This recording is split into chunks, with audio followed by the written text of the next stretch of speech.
Welcome back to another episode on The Gold Room. Lucky enough today to have Barry Upton from the WA Mining Club with an illustrious mining career. Baz, thanks for joining me, mate. No problem, Josh. Pleased to be here. Excellent. Mate, life and the times, we always start with it. We've had some exceptional guests, and I know that your story, your tale will be something to behold. So let's get into it. Sure, let's do it. Start with your early years, mate. Righto. All right. Okay. So, grew up on a dairy farm, Brunswick Junction, so between Bunbury and Harvey, down the southwest. And I was on the farm till 16. Farming life is pretty hard work. Rotary or herringbone? Milking shed? We didn't have either of those. Oh, herringbone, sorry. Herringbone, okay. Beg your pardon. Okay. I'm a dairy, my family's dairy farmer from New Zealand. I had to think about it. Yeah. We only Took you back, mate? Yeah. We only had three, it was only 3 bales. Okay. So pretty small. We milked about 50 odd head of cattle, all Friesians. That was back in the days when you had the quota system in place. So go into that. What's that? What's the quota system? So the milk, whole milk, so that's the milk you drink, that was managed by a government body, and that was under a quota. So we were obliged to produce so much milk and sell it as whole milk, and we got a good price for the whole milk. The milk that we had over and above the quota went in for buttermilk, and they all went to the Brunswick dairy. So it was a good life, but hard work. Unfortunately, the old man got a bit crook. So when I was 15, he said, do you want to take over the farm? I said, well, I was pretty good at school, so I thought, probably don't want to really, which I think was pretty disappointing for him. My older brother was in the same boat. But at 15... Those early 4:30 in the mornings running cows up the race, heading to the bloody milk shed. Well, it wasn't as bad as the mining industry, as it turned out. But, we probably got up 5:30 because we didn't have that many to milk. Yep. Anyway, I said, look, Dad, sorry, no. I don't think I want to take on the farm. And then, a year later he sold the farm and moved into Bunbury for my last year of high school, which was at Bunbury High. But I think the farm gave me, a good understanding of hard work, resilience, self-reliance, and you got to milk the cows every day. You don't get a day off. Mate. The cows 7 don't days take a a week. day off. Every now and again I'd miss a cow, and there'd be hell to play. Yep. Right, hell to pay. I think it ingrained in me a really strong sense of responsibility and a strong work ethic. Yeah, so that was my early years. Yeah. Do you think we're lacking that now? Oh, it's hard to say. I think it depends on the individual. I don't think Across the board. I think that life is probably a bit easier in terms of a lot more things are provided nowadays. But I don't necessarily say that people don't work as hard. I spend a lot of time on camps with high school kids, and some of them are brilliant. Also with our scholarship program, some of the undergraduates I see coming through that are, I look back and I think so much better than I was at that awesome. age. That's right? great. That's great. And that actually running that program has really renewed my faith in the future. Beautiful. Mate, so back to high school. Barry Upton, after high school, what happened? Well, after high school, I went straight to School of Mines in Kalgoorlie to study mining engineering. Awesome. Yeah. Go into that, mate. What was it like turning up into the Goldfields from Bunbury? Yeah, I remember. So I got an early offer to go to the School of Mines. So I went on a focus on mining camp in year 12, where you go up to Kalgoorlie for a week, and that was a lot of fun. Really enjoyed that, and I found it pretty interesting. But I wasn't set then on that I'd be going to the School of Mines and being a mining engineer. In fact, it wasn't my first preference. What was? Just a general science degree at UWA. Okay. I had good marks, so I could pretty much pick and choose what I wanted to do. School of Mines sent me an early offer, and How do they find out about you? How did they send you an early offer? because I went on the focus on mining camp. Right. Okay. Right, and Whether they could get further information from that or not, I don't know, because there's all sorts of privacy legislation nowadays. But back then, maybe it was more freely available. I don't know. But they sent an early offer. Maybe they sent an early offer to everybody that went on the camp. Because certainly there was one or two that went on the focus on mining that ended up going to School of Mines. And anyway, I thought, well, bird in the hand, and I was quite interested in mining. We'd had a family trip probably 2 years beforehand, where over Easter we'd gone for a drive up to Kalgoorlie, and I was fascinated throwing rocks down old mine shafts and things like that, and I thought this is pretty cool. And so I accepted the early offer and went to Kalgoorlie. I actually went up ahead of time. I had a friend from school who had a boyfriend in Kalgoorlie, and she said, come up and see what Kalgoorlie's like. And I remember I took the train up, and I remember getting off the Prospector, and I got off the train and I thought, bloody hell, is that the heat from the train? And it wasn't. It was it was just the heat, right, of Kalgoorlie. It was probably a, 40-plus day. And I thought, geez, it's hot. And so that, and then, I was only there for a couple of days, I suppose, and just had a bit of a look around. And then when I went back to start uni, it wasn't a complete surprise to me. Yep. But, I was in the accommodation college, Agricola College, and, it was perfectly adequate. I don't think the rooms were air conditioned back then, though. Can't imagine, mate. That was 1980, so yep. It probably was. But you want to feel old? You want to feel old for a second? I'm 1984. My hair's greyer than yours. Yeah.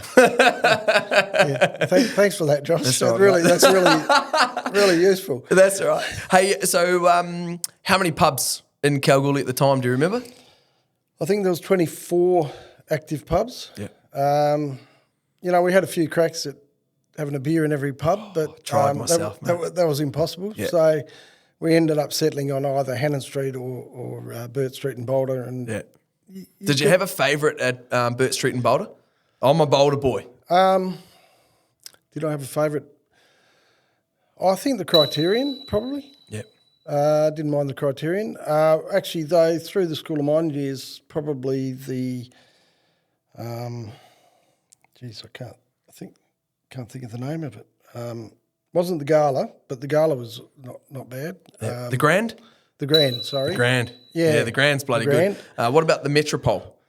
You ever go there? I always liked the Metropole because the architecture, but also the story is they've got a shaft in the basement there that apparently the miners from the Gold Mile used to come up through and have a beer, which is total bullshit. It's total bullshit, mate. Yeah. It's total bullshit. I've been underneath the bar, and the old owner Steve, who was an old airlegger, he actually bloody was working under. That's where they keep all the kegs, and they had a Perspex plate on 100%. Yeah, and so you look down it, and I remember when I first arrived in Kalgoorlie, people would say, "There's a bloody." The old story was you'd be able to go down and walk and the old miners would walk from what was the pub? There was a pub in the middle of where KCGM is now. Oh, Boulder Block. Boulder Block, that's the one. In Fimiston. Yeah. Yep. And so because there was a town there as well. That's right. Post office and everything. Yep.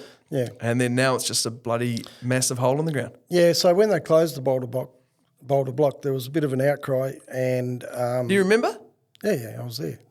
Awesome, mate. Yeah. So what the mining company promised was that they would rebuild the Boulder Block somewhere else. So they, in theory, they disassembled it brick by brick, and the plan was that they would build it somewhere else, and that's kind of how they got the public on side. Yeah.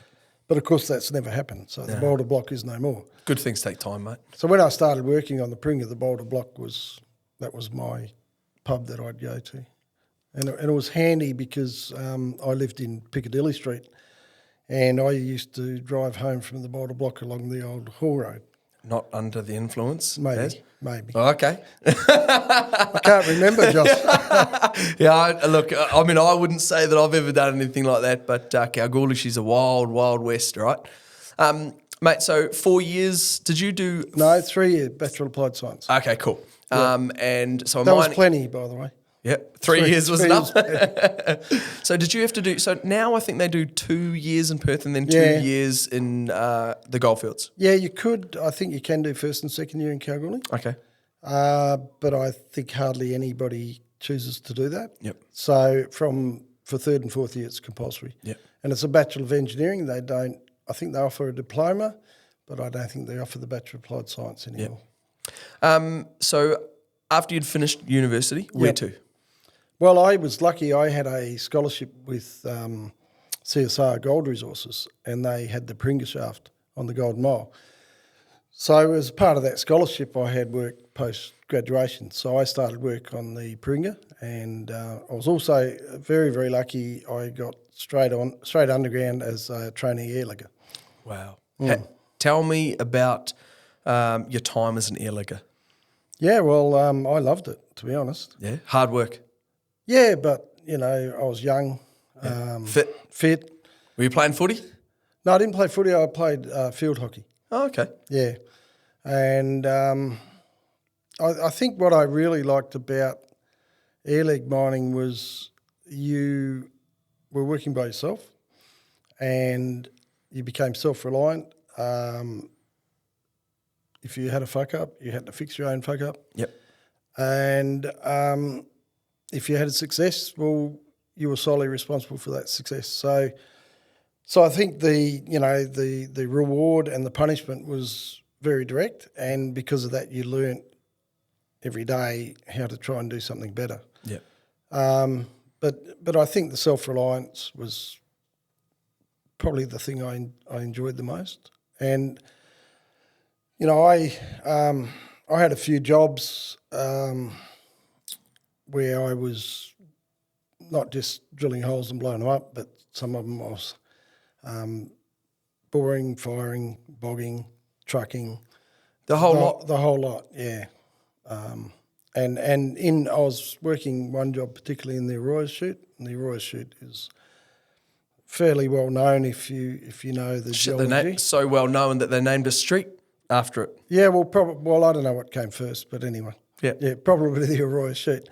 And I was benching out the floor in the Arroyo chute, and it was pretty high grade. So I remember one day. Do you remember what the grade was? Yeah, 32,000 grams a tonne at one stage, but that was because I hit a seam of telluride. 32,000. Yeah, I hit some telluride, and I don't know if you've ever. No. Not many people have ever seen telluride, but it's probably a little bit like.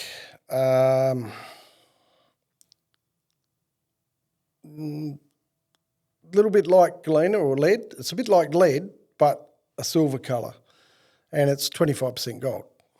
Wow! So it's an alloy, right? Yep. And that. So the Kalgoorlie ores, the Golden Mile ores, were all telluride ores, so they were not free milling, and that's why they had all the roasters. Yeah. Oh, okay. Right. Gidgee roaster and the carrier. Yeah. Well, the Gidgee came long after. There was probably 4 or 5 roasters on the Golden Mile. Yep. Baz, looking back over it all, any regrets in mining? No regrets. I mean, it's been a great career. Now I think about it, provided very well for my family, but I certainly put my wife through some hard times, and I probably, if I had my time again, I wouldn't have gone to Canada because that really messed my oldest daughter up. Okay. And I probably would have maybe spent some more time with the kids. Mate, let's get into that. That's a little segue question that I had. So just from conversations with you, your national mining career and then your obviously international mining career. So the international, let's go into that, mate, and then we'll bring it back to we'll bring it back to Australia. But let's go overseas. Okay, so my first trip overseas was for Byrnecut mining. Yep. And I can't remember which date. One date's the other. There was a Tanzanian work. I think that post-dated my first trip to Africa, which was to Ghana. And somehow we were tied up with some people in the UK, and they had an asset in Ghana called the Prestea gold mine. So that was my first trip overseas, and Steve Coughlin, who was the managing director, I was the operations manager, he sent me over there for basically a week to assess whether they could modernise the mine and work with another guy, a geologist who came out of the UK. And I think then that opened my eyes to, I guess, how much more difficult it was working in Africa. But and Ghana speak English. It's a pretty civilised country, strong, stable political system. But they were years and years behind in terms of the mining. But the mine I went to was a shaft mine. It's quite deep. How deep? I'm thinking 20 levels. Okay. And 100-foot levels, so 2,000 feet. So what's that, 600-700 metres, which is not deep in global standards. But I remember I went for a tour through the mine, and I had the mine captain, who was a little Ghanaian fella, and another guy to carry the water for us because it was bloody hot. Yep. And we went down the bottom level, and according to him, I was the first white man who'd ever been to that bottom level of the mine. Yeah. And so we went all through, and we went to one stoping operation, which was basically a shrink stope with chow chutes or Chinaman chutes. And if you don't know what they are, no, hit me with it. Well, they're timber chutes that used to control the flow of ore from a shrink stope. Okay. And you'd pull boards out, and the ore would reel through there. Anyway, there was a miner there, and this guy says, this is our best miner. I said, oh, yeah, why is that? He says, he's very brave. Wow. He's a very courageous miner. Wow. So that was how they measured who their best miner was the guy that was probably prepared to take the most risk and get away with it. Anyway. They lose many people? Oh, probably. But I think so, because the thing that took my eye was they had a carpenter's shop on the mine, just in the mill facility, and they were there to make coffins. So on the mine site, they're making coffins? Yeah, and they were making them out of mahogany. So I thought, well, if they've got a carpenter's shop making mahogany coffins, then maybe they have got they'll be chopping through them. Probably not got the a fair timber, number of I mean the fatalities. people. Yeah. So, but I never really asked about the stats or anything like that. Yeah. But I, It'd probably be the first thing on my mind, going underground. So what were you doing there? So just assessing whether Byrnecut at the time could assist the guys from the UK to modernise the mine and electrify the mine. Yep. And when I say electrify the mine, right, it wasn't electrify in the sense we think about it today with 1,000 volt BEVs and 1,000 volt. No, this was to put in battery locos and things like that instead of the old diesel locos that they were running, stuff like that. And what about underground bloody vent fans and things back then? Well, so probably, even on the Golden Mile, we had secondary vent fans and one or two primary fans, but a lot of the ventilation relied a fair bit on natural ventilation. So temperature difference between the surface and underground, you get a natural flow. Yep. But you'd be restricted as to how deep you can go in that, wouldn't you? Yeah, you would. But, it was hot. Like, I don't know how hot, but it was hot. Saturated clothes, pants to shirt. Absolutely drenched, yeah. And that's why you had the guy carrying the water, right? Yep. So maybe it was mid-30s, 100% humidity, I don't know, but it was really hot. So ventilation standards there were probably not what they were even at that time in Australia. But, the Golden Mile, because we were relatively shallow, was pretty cool most of the time. Yep. It was an ideal temperature, probably 20, 21 degrees most of the time. Cooler down there than it is up top. That's what's the great thing about underground mining, Josh. That's what everyone loves. You should try it, mate. No, look, I've done it. I've been there, and I don't like it. I didn't like the going to work in the dark, being in the dark all day, and coming home and it's dark. Well, see, I never had that problem on the Golden Mile because it was 7.5 hour shifts. Yeah. So I start work at 8 and knock off at 3:30. Yeah. Enough time, nice little couple of beers in the RV. Well, I used to go and coach hockey and things like nice. that, Cool. coach juniors and stuff like that. So that was great from that point of view. And I think in the 3 years I was on the Gold Mile, I worked 2 or 3 Saturdays. And that was only so we could have an extended break. So we're doing were you doing a 5 and 2? What roster would you be doing? Yeah, 5 days a week. Oh, really? Oh, yeah. okay. No public holidays, no weekends. You could work Saturdays if you wanted to, but I was playing sport, had the family, so I didn't really want to. What do you think of the doing it tough back then? What do you think of the 8 and 6? What do you think of the rosters that we've got now? I never really worked any of these fly and fly out rosters because I was in management by then. Yeah. So I've never done a set roster for a significant period of time. I would have found it extremely difficult to do my job when I'm away for half the time. Yeah, that's honesty, Baz. That's really good, and then I think that's what people struggle with sometimes. And I don't think enough people back in Perth, families or even friends or whoever, even maybe companies, understand the difficulties of a family man or woman being away from their families and missing all those days. And I think maybe that's what Deemers is starting to do well, or some companies are starting to do well with, you think 6 and 1 was a roster, 6 weeks on, 1 week off, the construction roster. That's why it ran up in the Pilbara. Yep. And then, the 3 and 1, and then, we got the 2 and 2 and the, 7 and 7, 8 and 6. But even then, you're still away from your family for a bloody long time. You're missing the anniversaries, you're missing the birthdays, you're missing and look, I don't know, how long were you when you were in Africa? How long were you away for? Oh, only a week or so. But that was pretty tough because at the time my wife was in King Eddie in Perth. Okay. What does your wife do? Since our first child, she hasn't worked, so she's just looked after me and awesome. the kids. Yeah, it's awesome. been great. How many to kids? Be honest. How many kids? Three kids. So your wife had four kids at times. Oh yeah, maybe.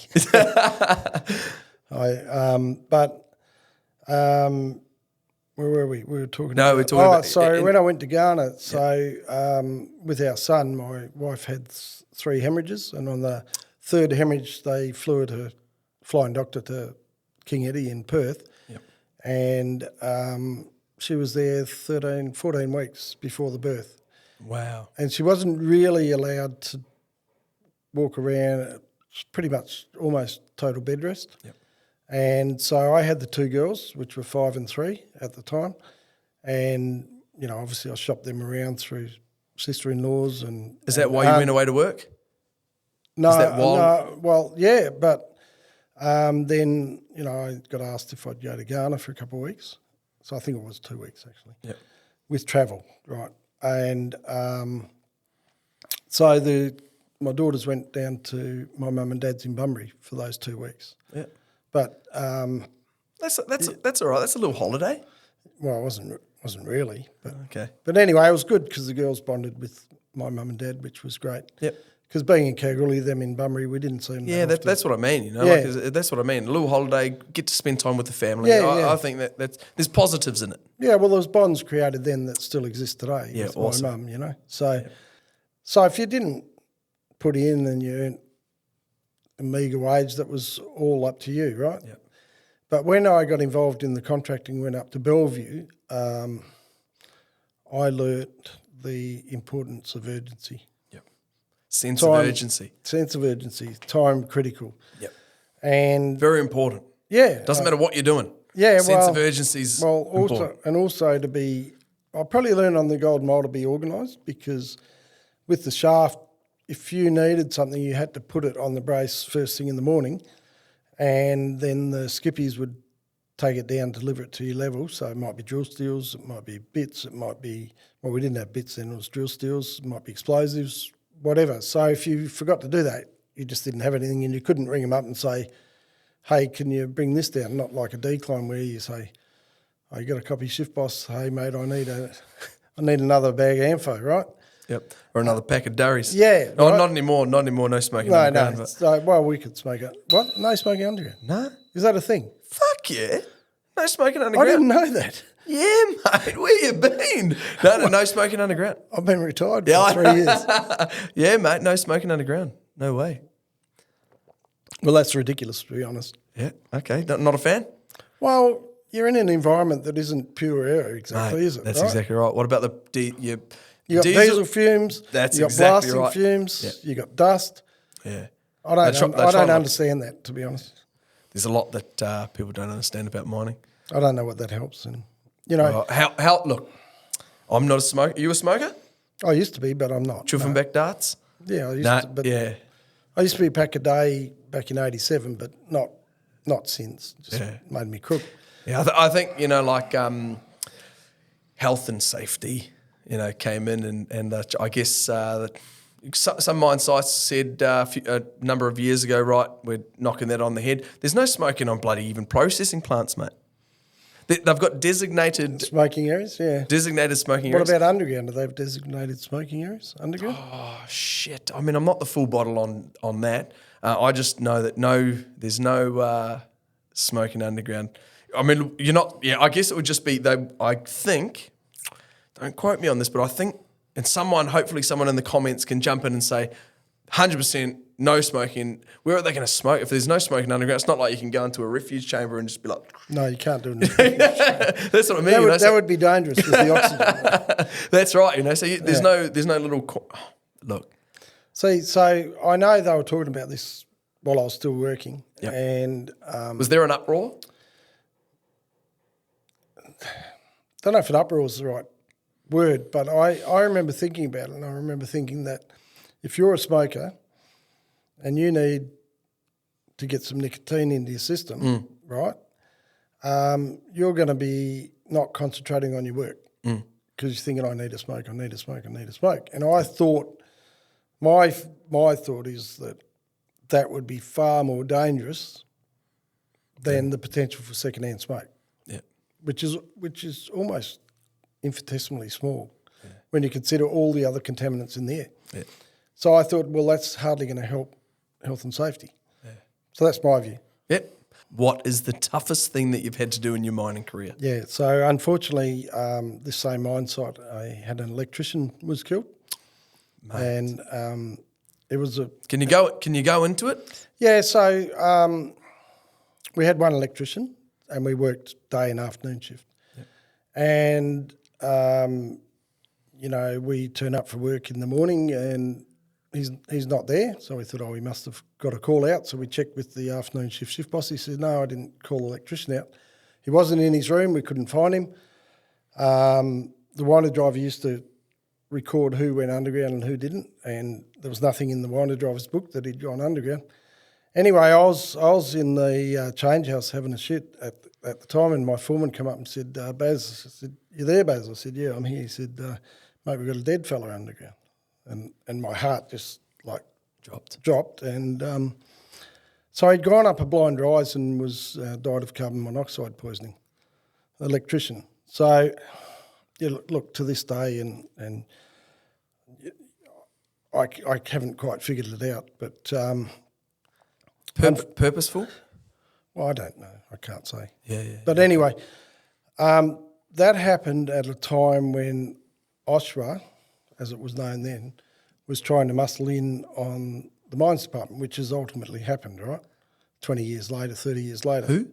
OSRA was the Occupational Health Safety. Okay, sorry. Yep. Right. They felt that they should be regulating the mines and trying to muscle in the mines department. So there were two governing bodies. Yeah, but they had nothing to do with underground mining. The mines department ran. Yep.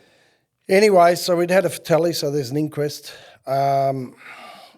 It got out in the press, so stupidly I let the Hinch report. You ever heard of the Hinch report? No. Okay, it was a guy by the name of Darren Hench, and he used to run the Hinch report. Anyway, I've heard the name Darren Hench. So I stupidly let them come to mine site because I thought, well, I've got nothing to hide. Like, this happened, and I don't know how it happened or why it happened. He's just trying to be open. Yeah, I was trying to be open, and anyway, so I got on that bloody Hinch report, which was national television. I was in the West Australian newspaper. Page 2 was the highest I got. And then we had a 5-day inquest. And at the inquest, there was lawyers for the ETU because the guy was an electrician. There was lawyers for the family. There was lawyers for the Department of Mines. And I kind of found a busted-ass lawyer in Port Hedland who was pretty much useless. And then at least he knew the workings of the court. But and then I think... But he didn't know mining. And it became a very high-profile case. Yeah, okay. Right? So the inquest went for 5 days, which was a long, long time. They'd scheduled 3 and...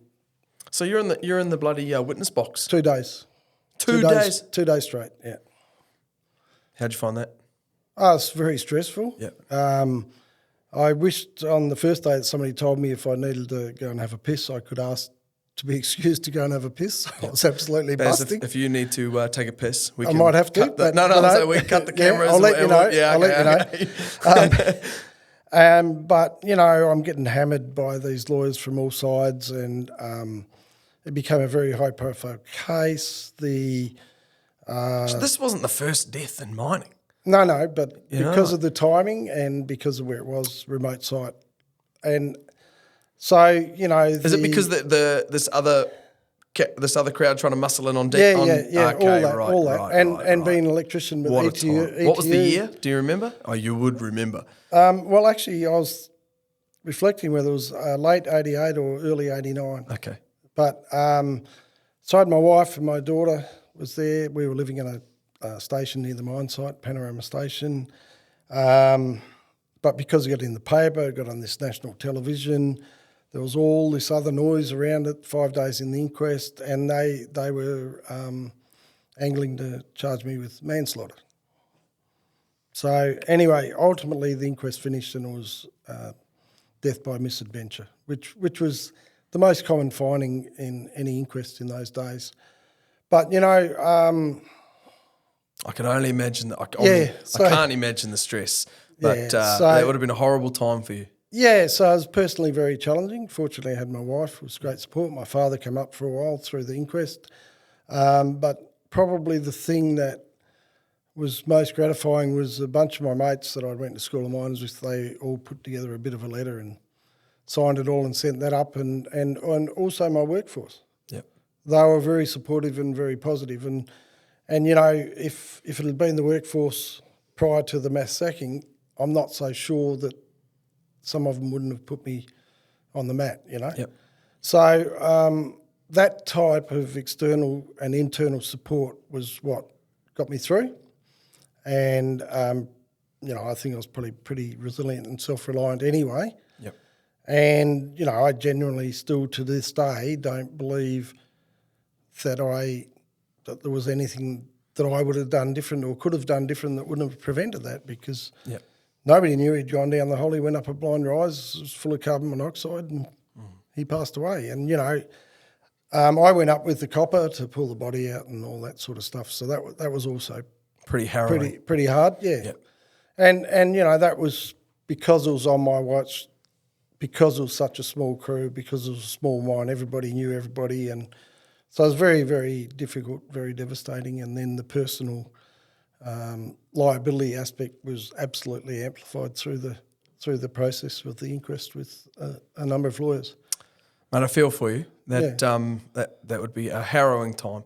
No one needs to go through that, and I can only imagine with the change in the rigs that probably more and more situations like that are on the cards for people.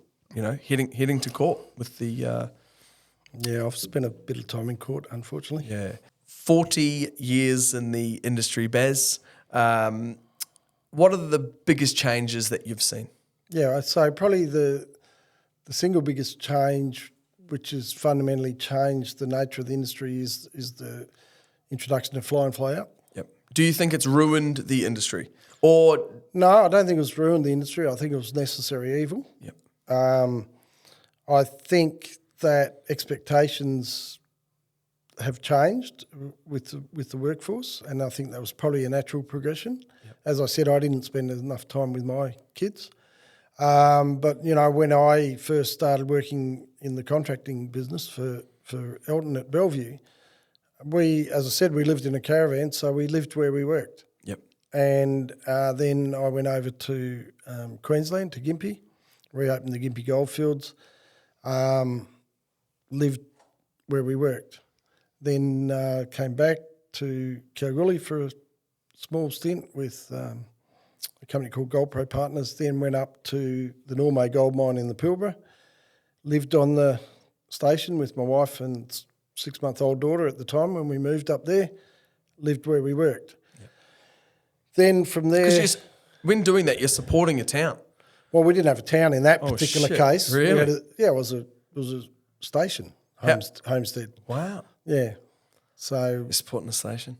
Hey? Supporting the station. We did have a single persons camp, and you talk about rosters and, the workforce, we started out working a 6 and 1. Yeah, okay. A lot of the guys I'd worked with in Gympie, so they came and worked for me up there. And they said, look, Baz, could we do a 3 months on, 2 weeks off so that we can get home? How week's long? Not long enough, 3 months on, 2 weeks off.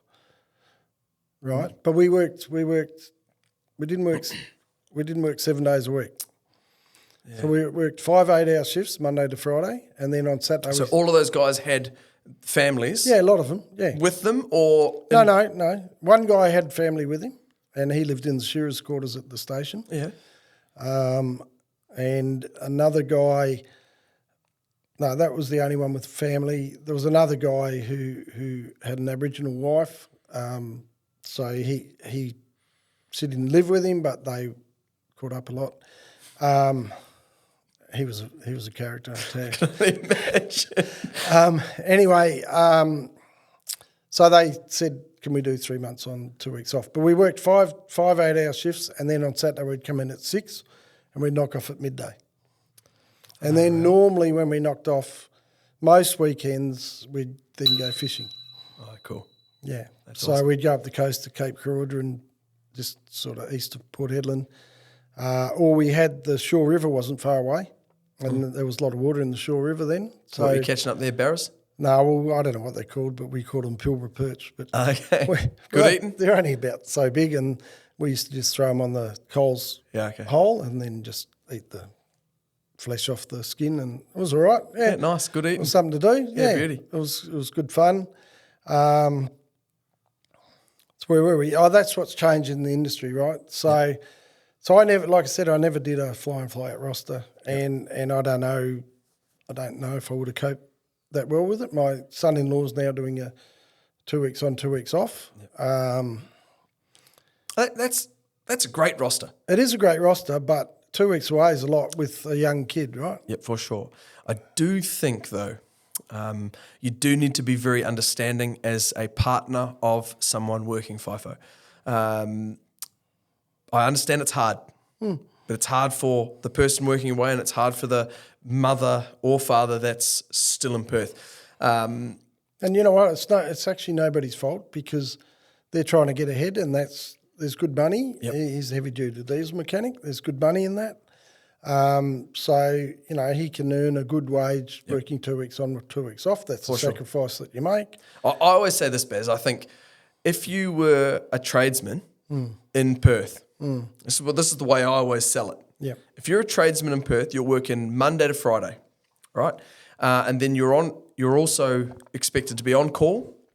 You get given the work phone. You also are expected to do, whether it be every second or every Saturday, half a day Saturday or every second Saturday.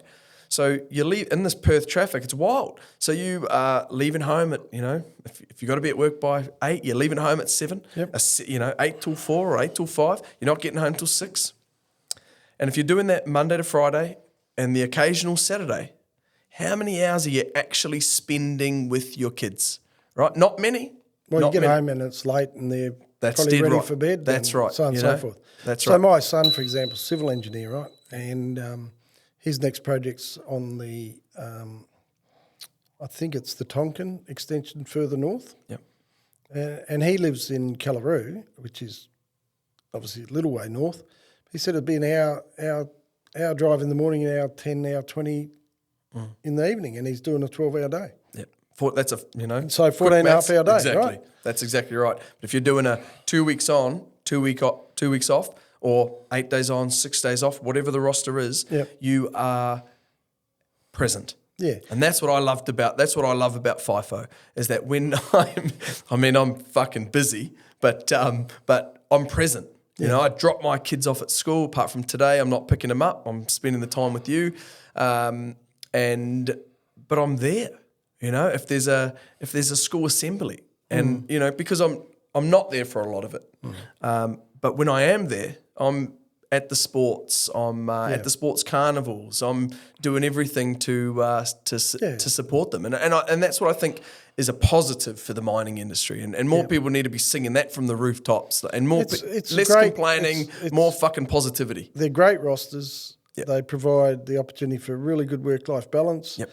It's up to the individuals to manage for sure their time off to contribute to the family in any way they can. Yep, bloody oath. If you want to go down the pub and get on the piss every night in your week off, well, sorry, it's not going to last, right? But that's an individual. It is.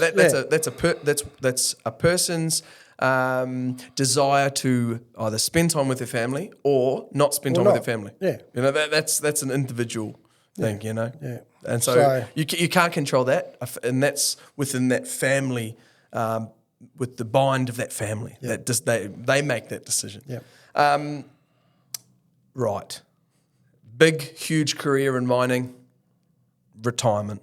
Yep. Let's get into retirement, mate. So retirement for most people, and we had a co-host, Paul Bedford, on.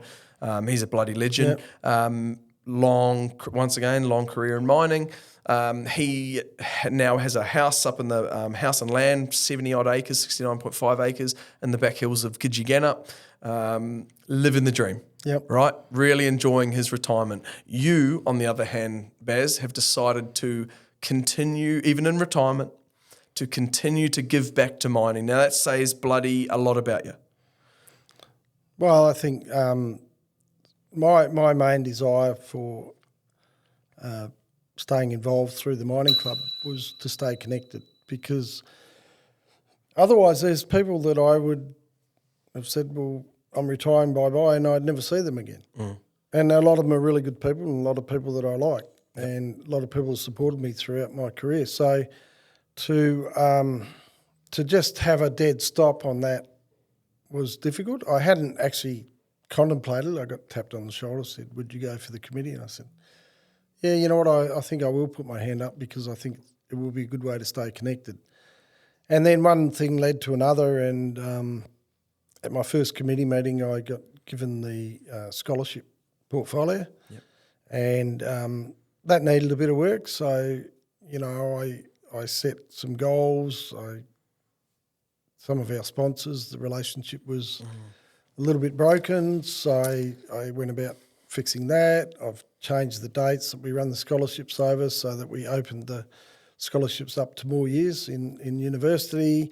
I do want to go into a bit more of that. Yeah, Baz. So that's fine. I'm more than happy. One of the reasons I agreed to have this chat today was because I wanted to talk a bit about the mining club. Yep. But anyway, from the scholarship base, then I grew that now into what we call the education engagement portfolio. Yep. And that now covers scholarships. It covers our get into mining camps, and we're running a program getting a bit of STEM awareness into high schools for Year 9s, right? And that's currently being remodelled. But do you think Year 9 is early enough to be talking to these young kids? Maybe not. What? But we chose Year 9 because I felt that, you know, they choose their subjects in Year 10 like in April. Yep. April, May. They decide what subjects they're going to do in Years 11 and 12. So if they haven't had any of the awareness about linking what they study to what career in Year 9, then they're probably not necessarily fully informed. So we all want people to do more science, technology, engineering, maths, STEM subjects. Yep. And that doesn't mean that if you do more of that, you automatically become a university student. You equally need it for trade. You're an electrician, right? Correct. So you'd have half decent maths. to be an electrician. Am I right? Yeah. Half decent, yeah. Well, right, Yeah. but you need to be able to do more than add 1 + 1. For sure. Right? Yeah. So I remember having to do vector diagrams and some of the other maths that we had to do. the thing I found most difficult at university was electrical engineering. Yep. Right? So, and understanding circuit diagrams and all those sorts of things. So you need to understand the science and the technology and the maths behind that. So just because somebody does more STEM doesn't mean they're automatically going to uni, but it means they could pursue a trade. And auto electrician, I mean, when you're dealing with millivolts and shit like that, right? That for me, I'd find that really, really difficult, right? But if you give me something that a mine in 3D, I can see and understand in 3D, right? CAD drawings. Well, yeah, but I mean, I know where I am physically underground in relation to everywhere else. I just have this mental ability to 3D map. Intuitive. Right? So,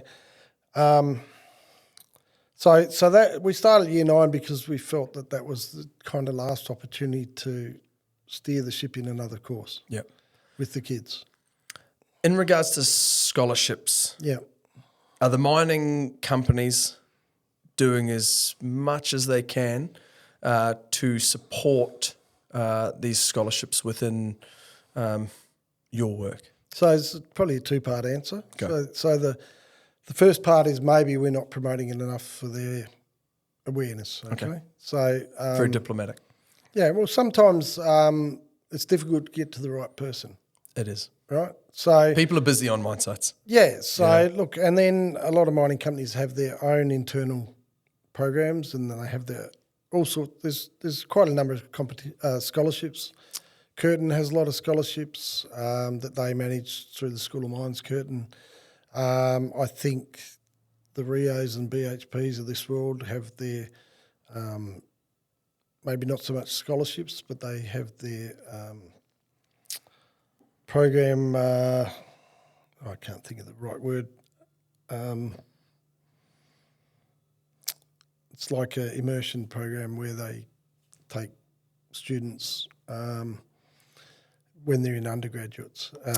VAC students? Yeah, VAC students, but they call it something else. I'm just struggling with finding the word at the moment.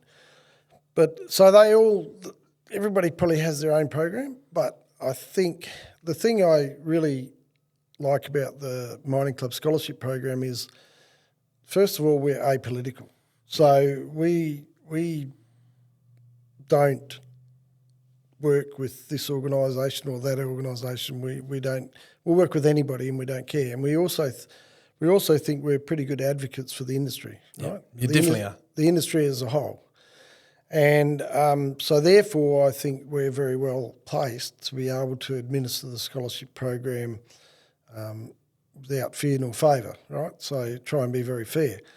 But sometimes our reach, we definitely need to work on our marketing a bit. And I think last year was the first year where I had won a scholarship unfunded. So and that's probably a consequence of maybe not trying hard enough. But what do you mean by unfunded? Well, the environmental science scholarship, for example, we ended up funding that through the mining club. Okay. So I didn't have an external sponsor. Right. Which I thought we'd find a sponsor very easily, but we didn't. But sometimes you just have to find the right person and ask directly, and they'll say yes. So, but I think on the other part, I talk to people, and I might be chasing 25 grand, and they might be a gold miner, and they might be making billions, let's say, right? And I can't get 25 grand. And they say, oh, well, we're doing our budgets and it's not in our budget this year. And I'm thinking, for Christ's sake, we're trying to get more people, more young people coming into the industry, and you'd blow 25 grand on you taking a bunch of people to the rugby or something like that, right? Mm. So I think sometimes the priorities are a little bit mixed up and a bit mangled, and I don't want to be too critical because I've got some really good sponsors. I've got really, really good sponsors. Yep. Would you say that your sponsors are more contractor base, or would they be what sort of percentage are we looking at here? Excuse me, Bez. So it's really interesting because I have service. It's probably a mixed bag. We got 11 scholarships we awarded last year. One was a mining club scholarship. So out of the 10, I had 2 with Mount Gibson, 2 with Iluka, 1 with IGO, and then so that was 5, and then the other 5 were through service providers. So Robit, for example. Oh, good. You know, drill bit supplier, Aboriginal company called Kinkira. Yep. They did 2 scholarships. Awesome. West Gold did 1, so 6 in that side. So a bit of a mixed bag, but certainly there's support from the service sector to provide more scholarships or to fund more scholarships. How many would you be looking at through the WA? How many would you want through the WA Mining Club? I think we can manage very well, probably 15. Okay. There's a fair bit involved, but the thing I really, really like about our scholarship program as compared to others is that the sponsor company gets all of the applications if they want. Yep.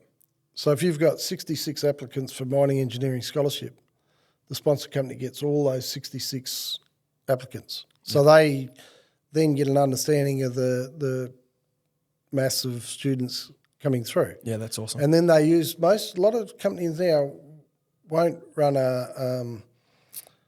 they don't do a graduate recruitment. They'll start a bit earlier and they'll look at a scholarship, they'll look at VAC work.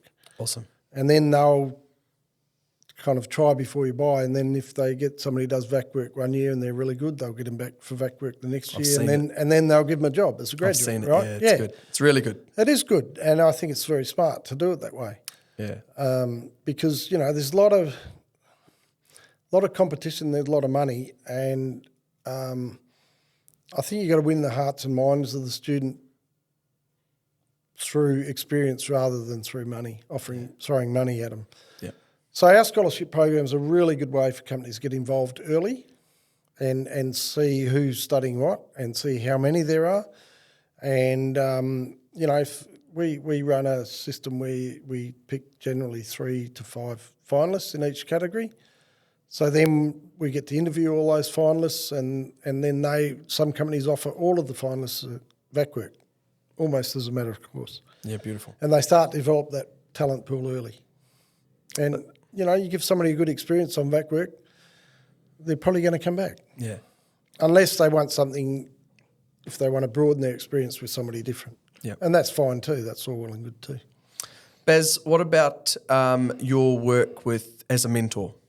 Yeah, so at the moment I have 2 active mentees and I have 3 mentees from last year that I still see reasonably regularly. And what do you do with these mentees? It depends. The relationship is informal for starters, right? So do they call you, or you call on them, or you take them out for lunch, or we might go for like I'm going out for lunch tomorrow with one of my current mentees, and he's a guy and he's probably early to mid 30s, and he's actually underground manager for a company that has the mine in, I think it's Laos. Oh, wow. Yeah. Emerald Resources. Okay. Yeah, so Mick Norton. But so Mick he's not so much about career, it's more about learning how to do his job a bit better. So he just bounces things off me really, and I'd say, well, in this circumstance I do this, and I've always got a story for pretty much every situation. We've had the bloody years of experience. Yeah, and then the other one I've got at the moment is a lady from Ghana. She's early 30s, single mum, left her daughter back in Ghana. She got a scholarship from the Minerals Council of Ghana, and she's studying a Masters of Mining Engineering at UWA. Amazing. And so where I'm helping her is to try and get a better hit rate with VAC work at the moment, and trying to build her confidence. So she's a qualified surveyor, right? And yet she doesn't talk about it. And I said, well, if you tell people you're a qualified surveyor, automatically you're much more attractive to employ because there's a shortage of surveyors too, right? So I just help them in the areas that they need help. One of the guys that I only saw last week, Brandon, he's with a company called Thermal Engineering, and they provide cooling systems for large crusher motors and things like that, right? So it's a bit of a niche business, but anyway, when I first started mentoring him, he was in a position where he was a project manager. The GM wasn't really driving the business. So I said, well, you've got to make a decision. You either want to pursue this, continuing working for this company. If you do, I suggest you go and talk to the owner, but go to the owner with your ideas and plans and what you think you can make of the business. So he did that. End up the general manager left, so he became the general manager, doubled the turnover, had an excellent year this year. But then last week he came and saw me, he said, circumstances have changed and just want to see what you think about moving on. Yeah. Which is great when people trust you to, you know, he'd got advice from his grandfather and then he's got advice from his me, other grandfather. So kind of, sort of. So I think you just help them where you can. There's a guy, Phil Cole in Kalgoorlie. So I helped him a little bit with, he bought a business and just helped him with some business thoughts and business ideas. And it's really great when you're mentoring somebody and you say, well, I think, you know, that, well, they come to the session with some thoughts about what they want to get out of the session, and then you talk through that. And then you say, well, I think you should be doing this and this and this, and then they come back and they say, I did that and this and that, and it mostly works, right? Brainstorming. Yeah, so if they take your advice, then that's all you can ask as a mentor. Yep. Yeah, that's fantastic. So I think back when I was a young fella, it wasn't as well developed as it is today. Do you have any mentors? Not formal, but, you know... blokes that you chatted to and for some sound advice? Yeah, so the superintendent on the Pringa shaft, a chap by the name of Stan Prosak, he passed away not that long ago. He was also my boss when I had the trouble with the fatality. So, you know, he was very good for me in that situation. But, you know, he gave me some advice early on, and... The advice he gave me was he said Barry, he said in throughout your career you'll be faced with decisions. You might have to make multiple decisions on a daily basis. And he said whatever you do, for fuck's sake, make a decision. And he said, and if on balance you make more good decisions than bad decisions, you'll go all right. Yep. So I think that's the key, Baz. Like, that's something that I firmly believe in. Yeah. Take as much information in, external information in as you can, but at the end of the day, someone's got to pull the trigger on it. Someone's got to make a decision, and I think a lot of people in today's day and age just don't have the gall to make that decision. Look, even engineers that I speak to, you know, like even so many people in the industry, they muck around. That, you know, that they have the information that they've got. They've you know, sort out everything, all the information that they can, and yet they won't pull the trigger themselves. They want to go and ask and ask and ask and ask. They're paralysed by the fear that they might make a wrong decision. That's how you learn. Yeah. So, you know? So there's two ways you can make a decision, right? One, you can actually make it, or two, you leave it long enough the decision's made for you. Yeah. Right. What do you like? I'll make a decision. Yeah. Don't worry about that. Yeah, I can imagine. Maybe too often I make the decision too quickly, but the advice I'll give to some of my mentees is the same advice. But I think the more important advice, there's probably two bits of advice I'll give. I'll say the first thing is back yourself in. Yep.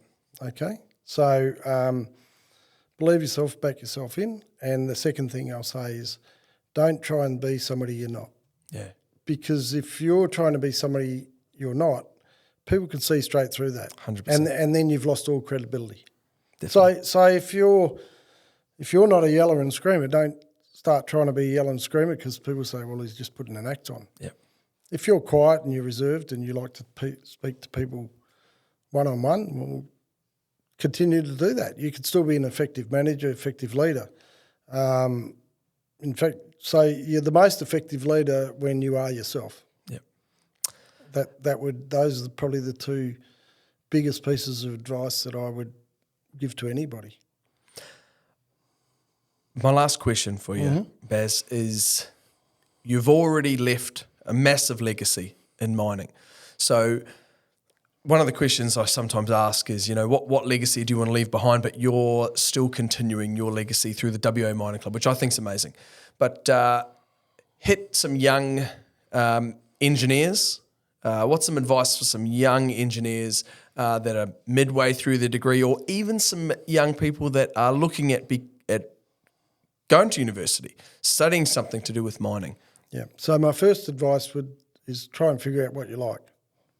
So what you enjoy, and then try and find a career doing what you enjoy, because the saying is true. If you love what you're doing, you never work a day in your life, right? So if you can figure out what you like and you can find a career path doing that, and then understand what you need to get from here to there, then apply yourself to doing that. So that's what I'd say to high school kids, right? Yep. And we have a lot of year 10s go on these camps. So year 10's a real decision-making year. They select their subjects. They decide whether they're going to be VET or ATAR. Yep. So I just say try and figure out what you like and try and pursue what you like, because then you'll be successful. When I talk to not so much undergraduates, but certainly graduates, I say to them, don't be in a hurry to climb the ladder, because the first 3 to 5 years of your postgraduate work experience is the time when you're going to learn the most about the job that you'll be one day overseeing or managing or supervising. So don't be in a hurry. And I also tell them nowadays, don't be in a hurry to accept a statutory position, because if you ask me, it's got knobs on it. Certainly now. Yeah. And when you do, make sure that you have the right control over the right levers so that you can manage your own liability. Yep. Right? So for example, when I went to Bellevue, I was a registered manager, but I wasn't the project manager. I was the project engineer, but I was registered manager for the mine because Queen Margaret, which was the client, didn't have a mining engineer. Yep.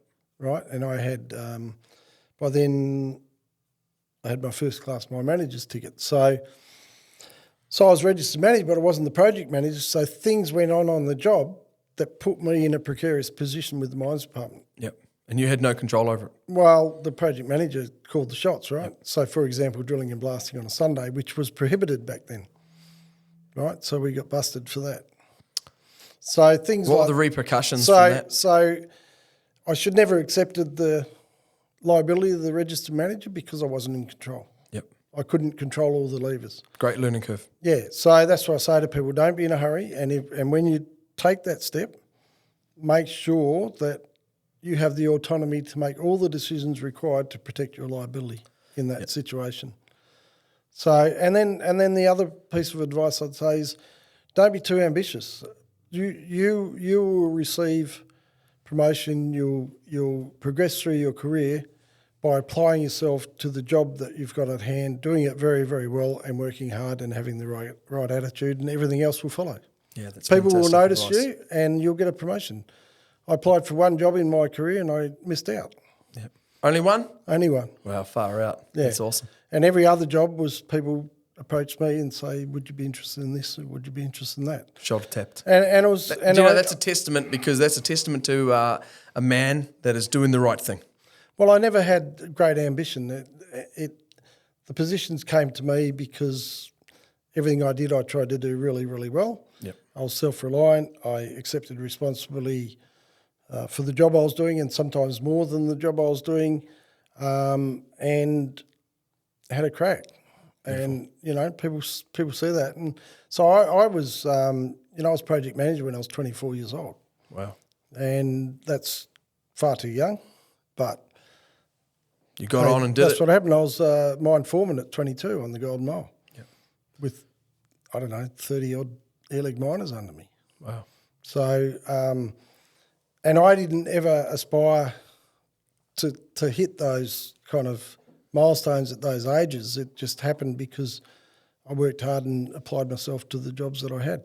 So you don't need to be in a hurry. You don't need to be ambitious. You don't need to kind of crawl over somebody else to get the best job. You don't need to be more flexible or more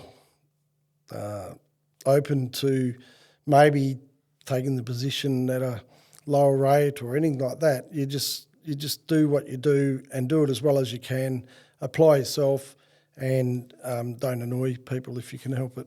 That's always been my problem, Baz, fucking annoying people left, right and centre. Yeah. Look, Baz, thank you very much for coming and spending the time with us. I'm looking forward to shutting these cameras down and having a frothy with you, mate. No worries at Much all. appreciated. I'm sure that people that have known you for many years will remember some of the times that we've spoken about or that you've spoken about.